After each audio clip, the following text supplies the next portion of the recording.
अस्सलाम वालेकुम dear students of class 9th। हम ग्रेविटेशन के एक्सरसाइज कर रहे हैं। एक दो न्यूमेरिकल्स आपको समझाने की कोशिश करते हैं। आप क्वेश्चन को देखिए। Question is a stone is released from the top of a tower of height 19.6 metre. अगर हम पिक्टोरियल डायग्राम या पिक्टोरियली इसको दिखाएंगे, if it is the ground, if this is the top of the tower a stone is released from the top of the tower, say for example from point A, और इस tower की जो height है that is h और s is equal to 19.6 meter. ठीक, this is the height of the tower. Height of the tower is 19.6 meter. Calculate the final velocity just before reaching the ground. हमें इसकी कौन सी velocity calculate करनी है? Final velocity. तो initial velocity जब इसको release किया जाता है, what is the initial velocity? Initial velocity is 0 because when it is released, so that means at that time it was before releasing the stone, electron brought क्या होती है in the rest। और ऐसे कैसे करो? v कैसे करो? ठीक, शाबाश। When stone is coming downwards, what is acceleration due to gravity? At मुझे से acceleration का change in velocity guys, because of the gravitation force, and that change in velocity is called acceleration due to gravity. That is a or g. हम a से भी लिख सकते हैं, और it can be denoted by g. That is equal to 9.8 meter per second square. 9 positive क्योंकि it is moving towards the earth and downwards towards the force. अब जो कि हमें इनिशियल वेलोसिटी भी गिवन है, तो given is initial velocity of the stone that is 0 metre per second, height यानी distance of the stone from the ground s that is 19.6 metre, acceleration due to gravity a और g, ठीक, it is 9.8 metre per second square, and we have to calculate v। अब आपके पास जो equations of motion है उनको use करना है। Using equation, कौन सी इक्वेशन यूज करेंगे? जिसमें हमें v निकलेगा v square minus u square is equal to 2 into a into s, क्योंकि v u a गिवन है, s गिवन है, हमें यहाँ से निकालना है v square is equal to, शाबाश, ये बताइए 2v स्क्वायर निकालना है हमें, माइनस u स्क्वायर कितना है? शाबाश, 0 square is equal to 2 into acceleration कितना है? 9.8 इंटू s कितना है? 19.6 v square is equal to 2 into 9.8, 2 8s are 16, 2 9s are 18, तो 19.6 into 19.6, that is v square is equal to 19.6 square, है कि नहीं? Square on both sides gets cancelled, that is v is equal to final velocity is equal to 19.6 meter per second.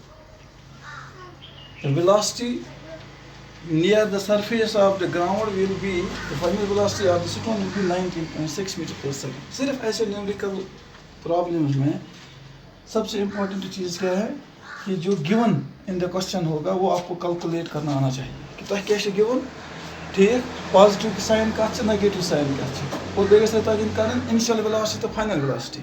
वो आपको ये याद रखना है कि अगर कह ऑब्जेक्ट स्टार्ट कर motion, then it is initial velocity is 0। अगर कह object moving object even rests मज, ठीक, that then it is final velocity becomes 0। ये चीज़ें आपको निकालनी चाहिए, मतलब अगर आती हैं तो आपके न्यूमेरिकल प्रॉब्लम सॉल्व करने आसान हो जाते हैं। एंड फिर उसके बाद यानी जब आपको गिवन समझ आता है कि क्वेश्चन में गिवन क्या क्या है, कैलकुलेशन के लिए आप फिजिकल जो फार्मूला आपके पास हैं, डिफरेंट फार्मूला, उनको यूज़ करेंगे, और जो फार्मूला आपके मुवाफिक होगी जिससे आपको आंसर निकलता है वही फार्मूला यूज़ करके आप आंसर हासिल कर सकते हैं। देखिए नेक्स्ट क्वेश्चन क्या है? Stone is thrown vertically upwards. Stone is thrown vertically upwards. अब यहाँ देखिए आप, the stone is thrown vertically upwards. ठीक, with an initial velocity of 40 meter per second. So initial velocity means u is equal to 40 meter per second. Initial velocity given when it is thrown vertically upwards. It is कन लगावन here, जैसे आप मेरे पास ये pen है, अगर हम इसको ऐसे लगाते हैं तो ये क्या होता है, एक स्टेज पे वापस आ जाता है.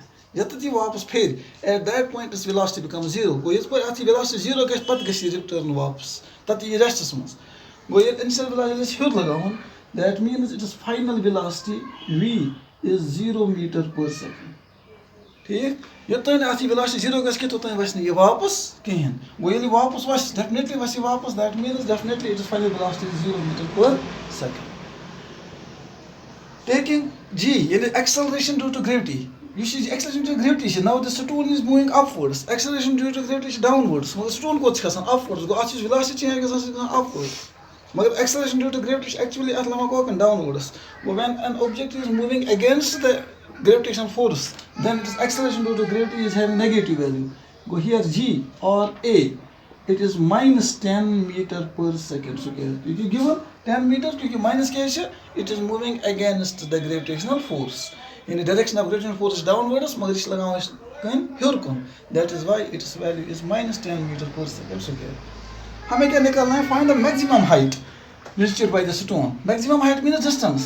हमें s निकालनी है, s और h, जो भी आप इसको लिखेंगे height को, हमें s और h निकालनी है, और displacement and total distance निकालनी है. यानी maximum height वही तो distance है, और total distance means कि जब ये height पे पहुंचेगी, वहाँ से नीचे आकर जो distance ऊपर से नीचे तक travel करेगी, वो कितनी होगी, और total displacement क्या है. यही आप आंसर में हम लिखेंगे. हम गिवन इज, मैं फार्मूला से ही लिखूंगा, आप पूरा लिख लेना अपने कॉपी पे. Initial velocity of the stone is 40 metre per second. It is given. ठीक, acceleration of the stone, acceleration यानी g और a of the stone is given. It is minus 10 metre per second square. Final velocity of the stone as it comes to the rest, it is 0 meter per. Final velocity is 0 meter per second. निकालना क्या है, s. s यानी distance traveled और height, ये हमें calculate करना है. हम फिर इक्वेशंस पे जाएंगे और देखते हैं कौन सी इक्वेशन यूज कर सकते हैं. Using equation v square minus u square is equal to 2 into a into s. ये कैसे यूज करें, क्योंकि यहाँ से हमें निकालना है s गिवन, v भी हमें एक ऑलरेडी गिवन में है, u भी गिवन है, a भी गिवन है, इसलिए यहाँ से कैलकुलेट करना आसान है. और v square minus u square divide by 2a into 2a को divide by it into goes s. अब चलो लिखते हैं वैल्यू. और v स्क्वायर कितना है, 0 स्क्वायर माइनस u स्क्वायर कितना है, इट इज माइनस से इक्वेशन फार्मूला का है, इसमें 40 इज माइनस के, इट इज 40 स्क्वायर. शाबाश. डिवाइड बाय 2 इनटू एक्सेलरेशन कितना है, -10 इज इक्वल टू s, और it is equal to minus.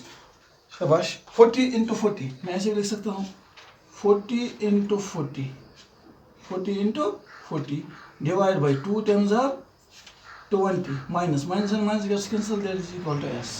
शाबाश.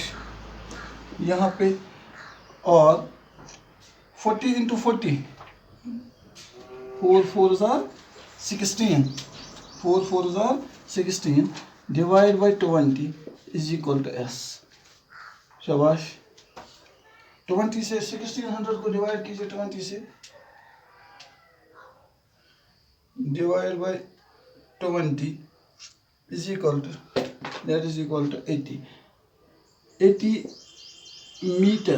The distance is used in meters is the height or h. That means the height achieved by the stone while throwing it upwards is equal to 80 meters. So there was s is equal to 80 meters. Question is, what is the net displacement and total distance covered by the stone? It is the maximum height achieved by the stone is s. वो maximum, therefore हम यहाँ पर लिखेंगे maximum height reached by stone stone is equal to 80 meter. Ko maximum what is 60 meter here?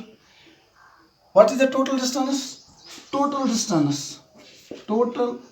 distance covered by the stone. Total distance is actual length of path covered by the body. Actual length path is 80 meter here. Pata is 80 meter. That is 80 plus 80 is equal to 160 meters.